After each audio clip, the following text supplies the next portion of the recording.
பரத் எனும் நான் சட்டப்படி அமைக்கப்பெற்ற இந்திய அரசியல் அமைப்பின் பால் உண்மையான நம்பிக்கையும் மாறாப்பற்றும் கொண்டிருப்பேன் என்றும் இந்திய நாட்டின் ஒப்பில்லாத முழுமுதல் ஆட்சியையும் நிலைநிறுத்துவேன் என்றும் தமிழ்நாட்டுடைய முதலமைச்சராக நேர்மையாகவும் உண்மையாகவும்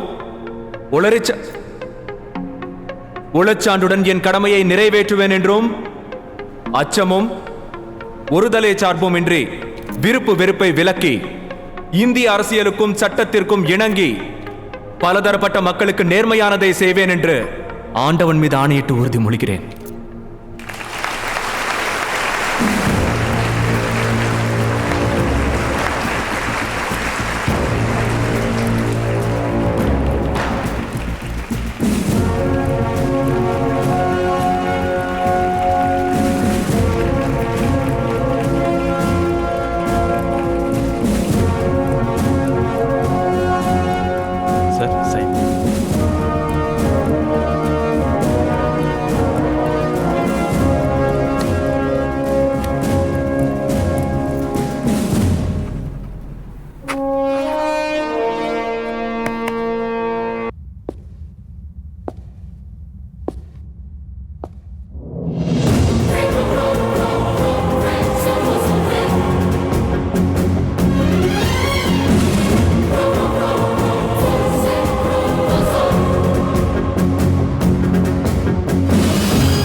வேற ஒரு நியூஸ்க்காக காத்துக்கிட்டு இருந்தீங்கன்னு தெரியும்.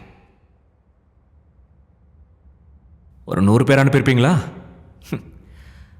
ஆனா எனக்காக உயிரை கொடுக்க பல லட்சம் பேர் இருக்காங்க. உங்க ஆளுங்கள ஒருத்தன் கூட உயிரோட இருக்க மாட்டான். நீங்க அப்படி பண்ணது எனக்கு ஒன்றும் ஷாக்கிங்கா இல்லை. நீங்க எதையோ நினைச்சு என்ன சிஎம் பதவியில் உட்கார வச்சிங்க. நீங்க சொல்றது அப்படியே செய்வேன்னு நினைச்சீங்க. ஆனா நான் ஒவ்வொரு நிமிஷமும் எல்லா விஷயத்திலையும் தலையிட்டு உங்களை தூங்க விடாம பண்ணிட்டேன். இவ்வளோ நடந்ததுக்கப்புறம் நீங்கள் என்ன கொல்ல நினச்சது தப்பா ரைட்டாங்கிறத பற்றி அப்புறம் யோசிப்போம். ஆனால் உங்கள் கோவத்துக்கு ஒரு வேலிட் ரீசன் இருக்கு. அது இப்போதான் எனக்கு புரிஞ்சது.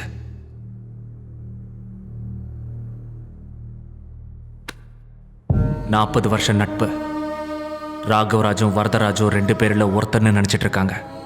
தப்பு. அவங்க 2 பேரும் வேற வேற.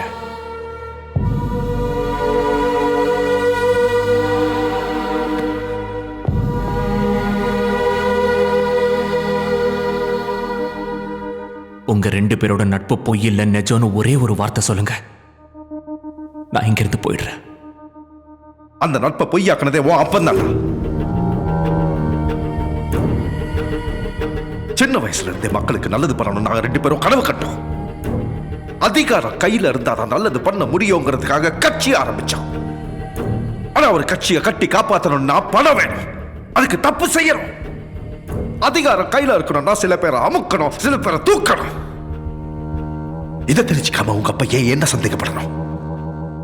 என்னையை தூக்கி உள்ள வைக்க ஏன் துடிக்கணும்? என்னால தாங்கல.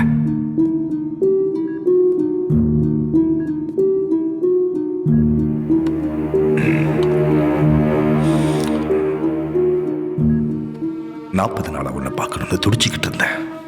முடியாதுன்னு சொல்லிட்டியாம. 40 வருஷம் நட்புடா. திடீர்னு பார்க்க முடியாதுன்னு சொல்றது தப்புன்னு தெரியல.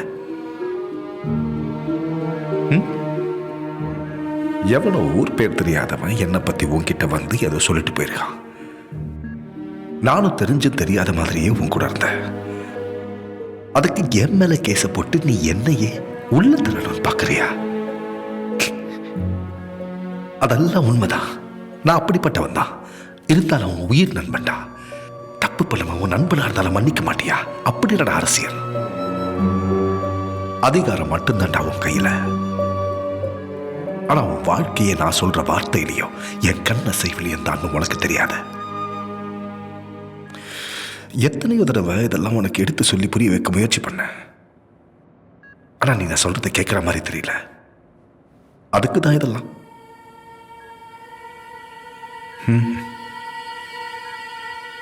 நீ இப்படி இருக்கிறதுக்கு நான் தான் காரணம். எனக்கு வேற வழி தெரியல ராகவா. ரொம்ப நாளாவே நான் உன் உடம்புக்குள்ள மருந்துக்கு பதிலாக விஷத்தை மட்டும்தான் ஏத்தன. உன் டாக்டருக்கு அது தெரியும்.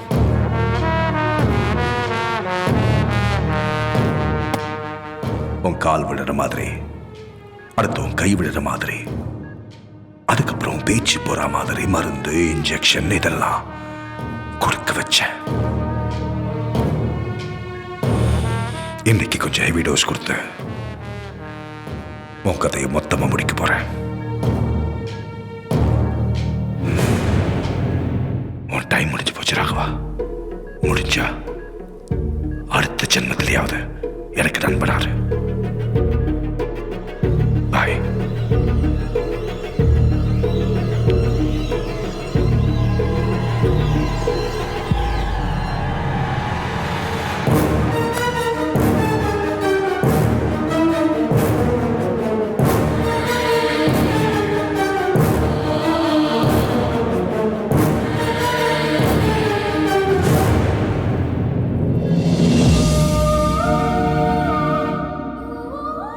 எனக்கு நண்பனானதுக்கு அப்புறம் தான் ஜனங்களுக்கு தலைவன், உனக்கு அப்பன். எல்லாரை விட எனக்கு தான் வலி ஜாஸ்தி. என்ன பண்றது?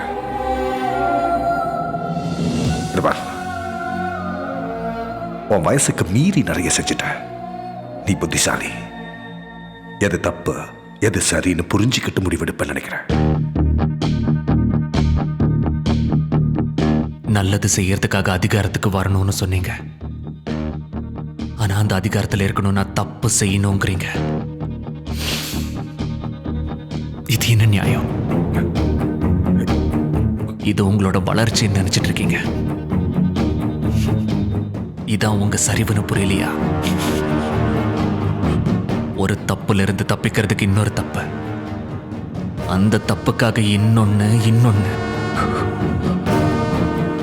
கடைசியில என்ன கொல்லி வைக்க விடாம அவசரமா எல்லாத்தையும் நீங்களே செஞ்சிட்டீங்க.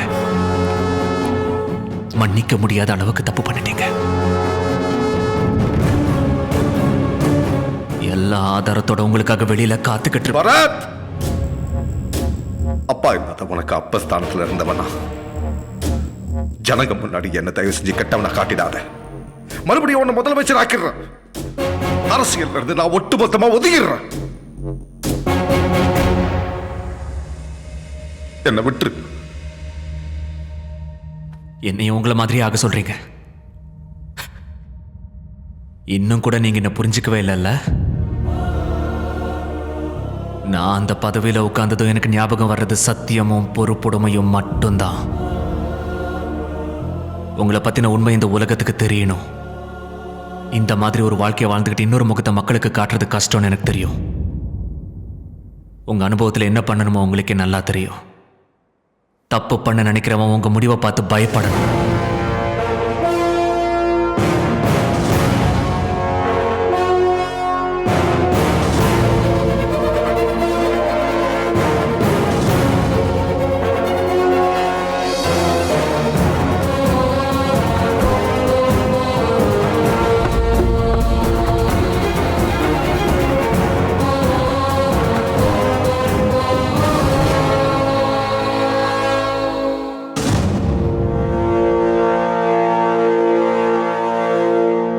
பாரத் எனும் நான் சட்டப்படி அமைக்கப்பெற்ற இந்திய அரசியல் அமைப்பின் பால் உண்மையான நம்பிக்கையும் மாறாப்பற்றும் கொண்டிருப்பேன் என்றும், இந்திய நாட்டின் ஒப்பில்லாத முழுமுதல் ஆட்சியையும் நிலை நிறுத்துவேன் என்றும், தமிழ்நாட்டு அரசின் முதலமைச்சராக நேர்மையாகவும் உண்மையாகவும் உளச்சான்றுடன் என் கடமையை நிறைவேற்றுவேன் என்றும், அச்சமும் ஒருதலை சார்பும் இன்றி விருப்பு வெறுப்பை விலக்கி இந்திய அரசியலுக்கும் சட்டத்திற்கும் இணங்கி பலதரப்பட்ட மக்களுக்கு நேர்மையானதை செய்வேன் என்று ஆண்டவன் மீது ஆணையிட்டு உறுதிமொழிகிறேன்.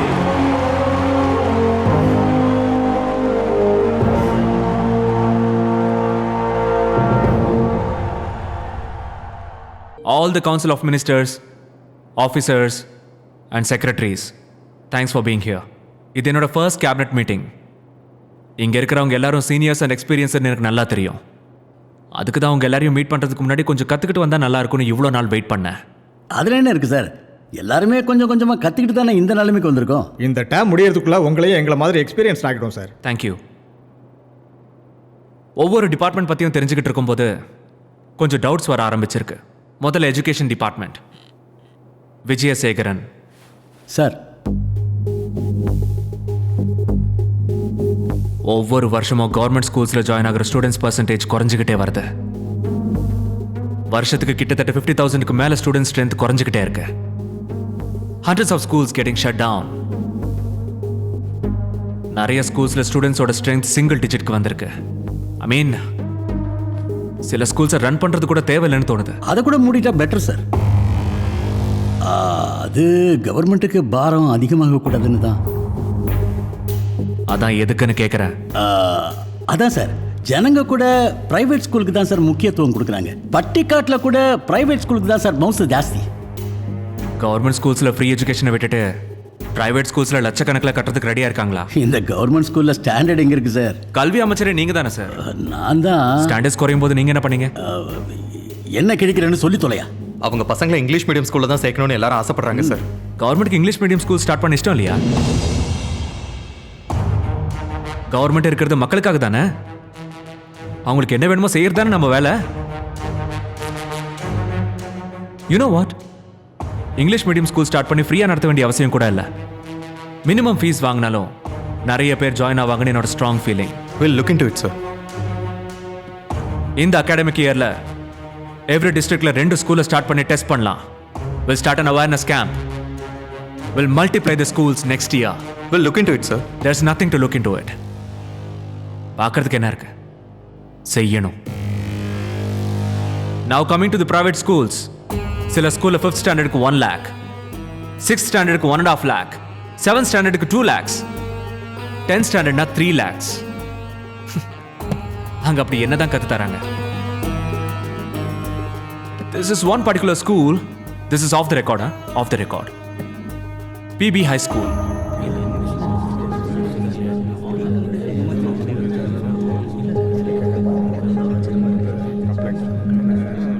என்னாச்சு? என்னாச்சுன்னா எப்படி தம்பி? இப்போ நீங்க சொன்ன ஸ்கூல் நம்ம அண்ணன் தான், பரபிரம்மம் பிபி ஸ்கூல்ஸ். நல்ல ஹை ஸ்டாண்டர்ட் உள்ள ஸ்கூல் சார். இங்க இருக்கிற பல பேருடைய பசங்க அங்க தான் படிக்கிறாங்க. நம்ம ஆளுங்களுக்கு டிஸ்கவுண்ட் கூட உண்டு சார்.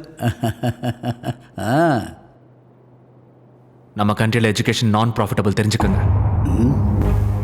கல்வியை வியாபாரமாக்கி அதில் ₹1 சம்பாதிச்சாலும் it's a punishable offence. How do you say that in Tamil? Sir, சட்டவிரோத செயல். சட்டவிரோத செயல். அதுவும் அர்த்தம், அதாவது ஸ்கூல்ல இருந்து காலேஜ்ல இருந்து எதுவும் சம்பாதிக்க கூடாது, அப்படிதானே? நான் காரியம் பண்ணிட்டேனா நீ? இப்பதான் எனக்கே புரியுது. அதாவது ஒவ்வொருத்தர்கிட்ட இருந்து லட்சமா ஃபீஸ புடிங்கியும் உனக்கு ₹1 கூட லாபம் இல்லைன்னு சொல்றேன். ஐயோ எவ்வளவு பெரிய சமூக சேவை இது. நம்ம அண்ணனுக்கு பீச்ல ஒரு செலவு வச்சா என்ன? எல்லா பிரைவேட் ஸ்கூல்ஸ் பத்தியும் ஒரு ஸ்ட்ராங் என்கொயரி ரிப்போர்ட் வேணும் எனக்கு. ஒரு ஃபீஸ் ரெகுலேஷன் கமிட்டி கூட போடுங்க. I will personally monitor this. Sir, education எல்லாரோடைய தேவைங்கிறத வீக்னஸ் எடுத்துக்கிட்டு நிறைய பேர் அதை வியாபாரமாக்கிக்கிட்டு இருக்காங்க. ஐ ஸ்வேர் ஒருத்தரையும் விட மாட்டேன். ரொம்ப நாளா தமிழ்நாட்டில் இருக்கிற வில்லேஜஸ் எல்லாத்தையும் ரொம்ப க்ளோஸா வாட்ச் பண்ணிக்கிட்டு இருக்கேன். அங்க இப்ப இருக்கிற நிலவரம் என்னன்னு விசாரிச்சேன். ஆன் த ஹோல் எனக்கு தெரிய வந்தது என்னன்னா, ஒவ்வொரு ஊர்ல ஒவ்வொரு விதமா பிரச்சனை இருக்கு. ஒரு ஊருக்கு பள்ளி வேணும், ஒரு ஊருக்கு லைப்ரரி, இன்னொரு ஊருக்கு ரோட், ஒரு ஊர்ல என்னன்னா மேடம் ஸ்பீக்கர் வாழ்ற நாள் வரைக்கும் வாழ்ந்து போனதுக்கு அப்புறம் நிம்மதியா கிரிமேட் பண்றதுக்கு ஒரு சுடுகாட்டை கேட்டிருக்காங்க. ஒரு ஊர்ல தண்ணி பிரச்சனை, ஒரு ஊர்ல கொசு பிரச்சனை, இன்னொரு ஊர்ல குளத்தை தூர்வார சொல்லி கேட்டிருக்காங்க. எல்லாருக்கும் தனித்தனி தேவைகள் இருக்கு. அது எல்லாத்தையும் இங்க காமன் அட்ரஸ் பண்ண முடியாது மேடம் ஸ்பீக்கர். அதே மாதிரி 12,500 கிராமங்களை பத்தி இங்க உட்கார்ந்து தனித்தனியா பேசுறதும் கஷ்டம்தான். அரசியல் அறிஞர்களும் மேதாவிகளோடையும் டிஸ்கஸ் பண்ணி ஒரு சிம்பிள் சொல்யூஷனுக்கு வந்திருக்கேன். லோக்கல் கவர்னன்ஸ், கிராம சுயாட்சி. தமிழ்நாட்டின் பட்ஜெட் சுமார் 2 லட்சம் கோடியை ஒதுக்கி இருக்காங்க. 12,500 கிராமங்களுக்கும் ஒவ்வொரு வருஷமும் 5 கோடியை கொடுத்துட்டா எந்த பிரச்சனை வந்தாலும் அந்த ஊர்க்காரங்களே அதை பார்த்துப்பாங்க. யாரையும் எதிர்பார்க்க வேண்டிய அவசியம் இல்லை.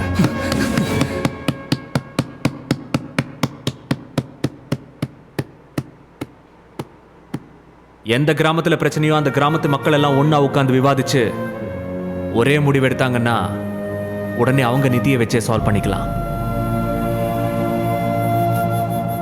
முதலமைச்சர் அவர்களே, அவங்க பணத்தை அவங்க கிட்டே கொடுத்துட்டா நாம எல்லாரும் எப்படி பழைக்கிறது? சோத்துக்கு சுண்டல் தான் விற்கணும். எலெக்ஷனுக்கு வேற பணத்தை கொடுத்துக்கிறோம், இப்ப வேற பணத்தை கொடுன்றீங்க. இந்த ஸ்கீம் எனக்கு பிடிக்கல சார். தம்பி தாசரதி, கொஞ்ச நேரம் கேமராவை ஆஃப் பண்ணு. வயிற்றுச்சல்ல வாயிலிருந்து பச்சை பச்சையா வந்துடும். சார், ஏதாவது பிரச்சனைனா அவங்க தான் நம்ம கிட்ட வந்து கத்தணும். ஏன்னா அவங்க மக்கள், நாம அரசியல்வாதிங்க. அதை முதல்ல நீங்க புரிஞ்சுங்க. இங்க இருந்து அந்த கிராமங்கள் ரொம்ப தூரம் இருக்கு சார். அவங்க எவ்வளவு கத்தினாலும் நம்ம காதுக்கு கேட்காது, நம்ம கண்ணுக்கு தெரியாது. சார், இது அநியாயம் சார். ஒரு கிராமத்துக்கு 5 கோடி கொடுத்தா எப்படி சார் அரசாங்கத்தை நடத்துறது? 12,500 கிராமங்களுக்கு ஆளுக்கு 5 கோடி கொடுத்தா 6,25,000 கோடி ஆகுது. வில்லேஜஸ் எல்லாம் கவர் ஆயிடும். மீதி இருக்கிற பாதி பட்ஜெட்ல ரொம்ப நல்லா ஸ்டேட்டை ரன் பண்ண முடியும். ஐயா, சட்டத்தையும் அரசியல் அமைப்பையும் மாத்திரலாங்கிறீங்களா? இப்ப வரைக்கும் அதை யாரும் செஞ்சது கிடையாது. அவங்க எல்லாம் என்ன பைத்தியக்காரங்க? நாம எல்லாரும் இங்கேயே உட்கார்ந்துதால தான் அந்த யோசனை யாருக்கும் வரல சார். 70 வருஷமா அந்த கிராமங்களும் அப்படியே இருக்கு, அவங்க வாழ்க்கையும் அப்படியே இருக்கு. இவங்க வந்தா செய்வாங்க, அவங்க வந்தா செய்வாங்கன்னு ஓட்ட போட்டு எதிர்பார்க்கறது தான் மிச்சம். அவங்க நிலைமை மாறவே இல்லை. அப்படின்னா ஒவ்வொரு கிராமத்துக்கும் 5 கோடியை கொடுத்துட்டு நீங்களே எல்லாத்தையும் பாத்துக்கங்க, ஆனா என்ன ஆளை விட்டுருங்கடா சாமின்னு சொல்ற மாதிரி இருக்கு சார் நீங்க பேசுறது. என்ன தலைவர் சார் நீங்க? தலைவனே இல்லாம ஒரு நல்லாட்சி அமைக்கிறது தான் ஒரு நல்ல தலைவனுக்கு அழகுங்கிறது ஒரு மகானோட வாக்கு. I strongly believe that and I'm trying to make it happen. அவை தலைவரே, இது 100க்கு 100% முட்டாள்தனமான விஷயம். மாநிலத்தோட எதிர்காலத்தையே கேள்விக்குறியாக்குற இந்த தீர்மானத்தை நான் வன்மையா எதிர்த்து வெளிநடப்பு செய்யறேன். வாங்க எல்லாரும்.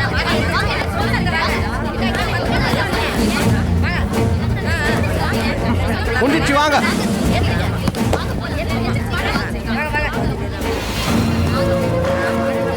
வர வாரம் பட்ஜெட்ல இந்த திருத்தத்தை கொண்டு வர போறேன்.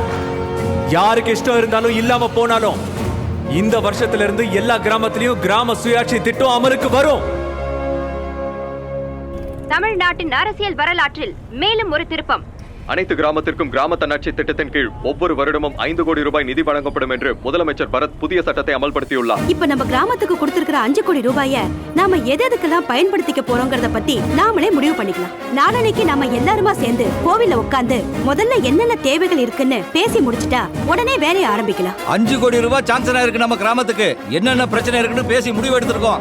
முதல்ல வறண்டு கிடக்கிற நம்ம குளத்தை தூர்வாரணும். ரெண்டாவதா நம்ம ஸ்கூலுக்கு பக்கத்துல 10 கம்ப்யூட்டர் வாங்கி இன்டர்நெட் சென்டர் ஆரம்பிக்க போறோம். கம்ப்யூட்டர்ல எதுக்கு இஷ்டம்யா, நாங்க எல்லாரும் கூடி பேசி முடிவு எடுத்திருக்கோம். நீ டீயை சாப்பிட்டு கிளம்பு. இங்க வரதுக்கு முன்னாடி வீட்ல என்ன சொல்லிட்டு வந்தேன்னா, அடியே இனிமே ஊரெல்லாம் கிராம சுயாட்சி கொண்டு வந்துட்டாங்களாம். பிரச்சனைன்னு ஏதாவது வந்தா என்ன மாதிரி சுண்டக்கா பசங்க தீர்த்து வைக்க தேவையில்லையா, பணத்தை நேரடியா அவங்களுக்கே கொடுத்துருவாங்களாம். இனிமே எனக்கு என்ன வேலை இருக்குது? உன் கூட வீட்டுல உட்காந்துக்கின்னு சமையல் வேலை எல்லாத்தையும் பார்த்துக்கின்னு 10 பாத்திரம் எல்லாம் தேய்ச்சி போடுறேன் அப்படின்னு சொல்லிட்டு வந்துக்கிறேன் என் பொண்டாட்டிக்கிட்டு.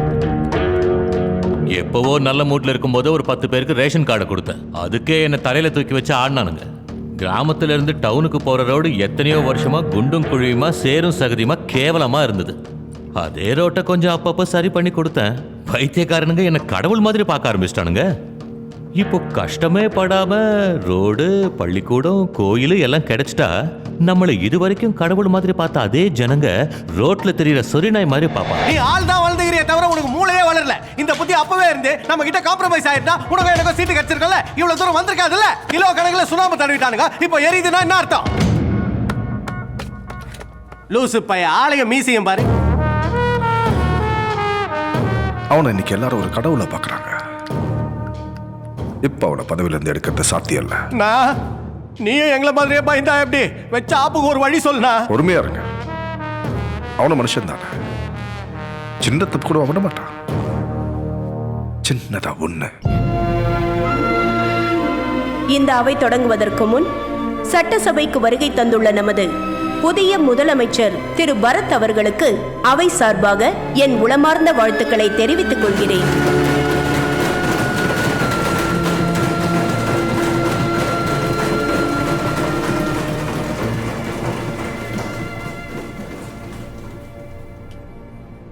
Thank you, Madam Speaker. My dear colleagues and honorable members, thank you. மாண்புமிகு எதிர்க்கட்சி தலைவர் திரு கிருஷ்ணமூர்த்தி அவர்கள். அவை தலைவர் அவர்களே, நமது அரசாங்கத்திற்கும் முதலமைச்சருக்கும் இது மக்களாட்சி என்பது ஞாபகம் இருக்கிறதா என்று எனக்கு பெரிய சந்தேகம். தன் தந்தைக்கு பிறகு தனக்கு இந்த பதவி கிடைத்ததாலோ என்னவோ இதை மன்னராட்சி என்று நினைத்துக் கொண்டார். மக்களை காப்பாற்ற வேண்டிய இந்த அரசாங்கம், மக்களோட கஷ்டத்தை தீர்க்க வேண்டிய இந்த அரசாங்கம் அபராதங்கிற பேர்ல மக்களோட ரத்தத்தை உறிஞ்சுகிட்டு இருக்கு. சிக்னலை மீறினா 10,000, கொஞ்சம் வேகமா போனா அதுக்கு 20,000, வேற ஏதாவது பண்ணா 30,000. இது சர்வாதிகாரம். மக்கள் பணத்தை கொள்ளையடிச்சு அவங்களை கொன்னுடுவாங்க போல இருக்கு. கொள்ளடிக்கிறத பத்தியும் கொலை செய்யறத பத்தியும் நீங்களும் உங்க ஆளுங்களும் பேசுவீங்க, அதை நாங்க கேட்கணும். எல்லாம் எங்க தலையெழுத்து. அம்பத்தூர்ல இருந்து அரக்கோணம் வரைக்கும் ஒரு சென்ட் விடாம மொத்தமா வலிச்சு போட்டீங்க. மிச்சம் என்ன வச்சுக்கிறீங்கன்னு பார்த்தா எல்லார் கையிலயும் திருவோட்டை குட்டு சோத்துக்கு சிங்கி அடிக்க வச்சிட்டீங்க. அதான உங்க கட்சியோட சாதனை. கொஞ்சம் நிறுத்துங்க அவை தலைவரே. அவர் என்ன பத்தி தான் பேசிக்கிட்டு இருக்காரு. அம்பத்தூர்ல பிளாட் போட்டு வித்ததுக்கு எனக்கு சம்மந்தம் இல்லைன்னு நான் பல தடவை சொல்லிட்டேன். திரு மாணிக்கம் அவர்களே உட்காருங்க. அவரை கொஞ்சம் பேச விடுங்க. இதே மாதிரி பேசிக்கிட்டு இருந்தாரா நாங்க வெளிநடப்பு செய்வோம். சொல்லுங்க. நீ சொன்ன உட்காந்துக்கிறேன். நீ கண்டினியூ. உள்ள இறக்க வேண்டிய நேரம் வந்ததுனால வெளியில போகணும்னு சொல்றாரு. பாருங்க, நீங்க தேவையில்லாம வார்த்தையை விடுறீங்க. வாக் அவுட்னா என்ன அர்த்தம்? ஒண்ணு வழங்கல அவை தலைவரே. வாய் இருக்குன்றதுக்காக உங்க இஷ்டத்துக்கு பேசாதீங்க.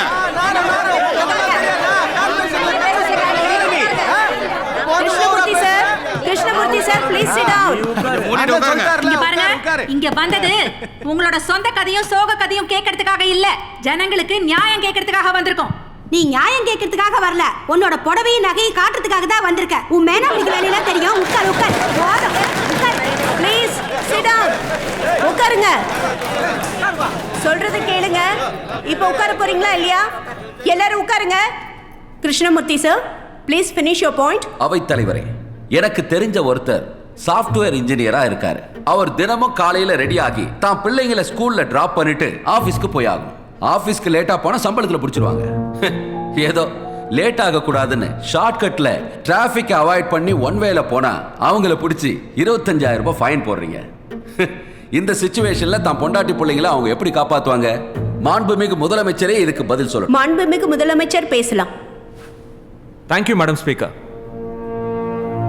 ஹானரபிள் அப்போசிஷன் பார்ட்டி லீடர் கேட்ட கேள்விக்கு பதில் சொல்ல நான் கடமை. ஒரு நிமிஷம் ப்ளீஸ். புதிதாக அமலுக்கு வந்த டிராபிக் ஃபைன்ஸை பத்தி, அதனால ஜனங்க படுற கஷ்டத்தை பத்தி ரொம்ப விவரமா சொன்னார். இதுக்கு ரொம்ப சிம்பிள் சொல்யூஷன் தான் மேடம் ஸ்பீக்கர். யாரும் ஃபைன் கட்ட வேண்டிய அவசியம் இல்லை. இருக்கிற traffic rules as it is follow பண்ணா ₹1 கூட ஃபைன் கட்ட தேவையில்லை. அவங்க சம்பளத்தை வச்சு அவங்க ஹாப்பியா வாழலாம். இதுக்கு தட்டலாம்.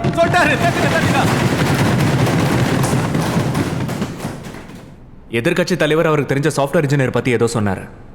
அவசரத்துல ஒன் வேல போயிருக்காராம், பாவம் ஃபைன் கட்டினாராம். இந்த மாசம் எப்படி சமாளிக்க போறாருன்னு. சம்பளத்துல பிடிச்சா என்ன சார், கொஞ்சம் செலவை குறைச்சிக்கிட்டா அடுத்த மாசம் சேலரி வந்துட போகுது. ஆனா அவர் போன வழியில ஏதாவது ஒரு வெஹிக்கிள் வந்து அவரை இடிச்சிருந்தா அவங்க ஃபேமிலி வாழ்க்கை முழுக்க எப்படி சமாளிப்பாங்கன்னு நீங்க யோசிக்கணும். ஜனங்க ஓட்டு போட்டு நம்மளை இங்க உட்கார வச்சிருக்கிறது அவங்களுக்கு நல்லது செய்யதானே தவிர அவங்க தப்பு பண்ணாலும் சப்போர்ட் பண்றதுக்கு கிடையாது. நான் அப்பாவோட காரியத்துக்கு வந்த புதுசுல ஒரு 2 வீக்ஸ் தனியாவே ஊர்ல சுத்திக்கிட்டு இருந்தேன். நான் பார்த்தது, எனக்கு புரிஞ்சது என்னன்னா, இங்க இருக்கிற யாருக்கும் 1% கூட அக்கௌண்டபிலிட்டி இல்லை.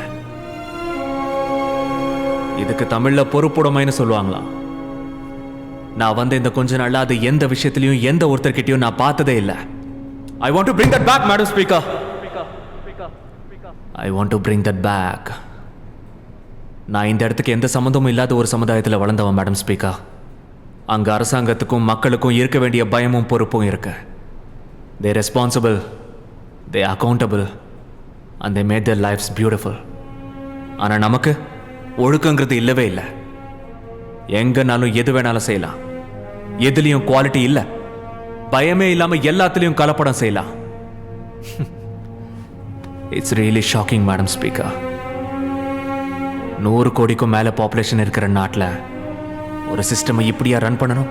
இவ்வளவு கேவலமாவா வாழணும்? அவை தலைவரே, அவர் கேவலன்னு சொல்றது எங்களை தான். ஒரு சிஎம்ஆ இருந்துகிட்டு இந்த அளவு நாகரிகம் இல்லாம பேசக்கூடாது. இதை நாங்க எல்லாரும் வன்மையா கண்டிக்கிறோம். இவர் பேசினதை ரெக்கார்ட்ல இருந்து நீக்கியே ஆகணும். It's a fact and it has to be on record, Madam Speaker.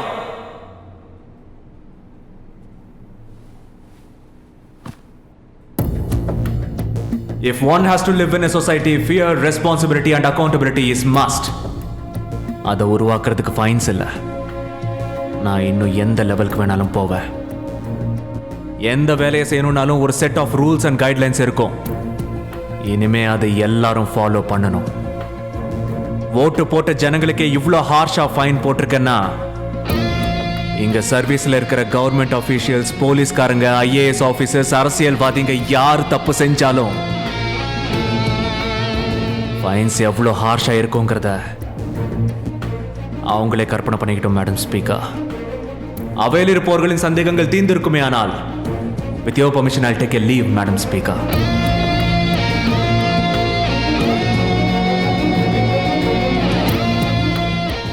தப்பு நடக்குதுன்னு கொஞ்சம் ஸ்ட்ரிக்டா இருந்தா அதை சரியாக்கலான்னு நினைச்சா மன்னர் ஆட்சி ஞாபகம் வந்தது இல்லை உங்களுக்கு?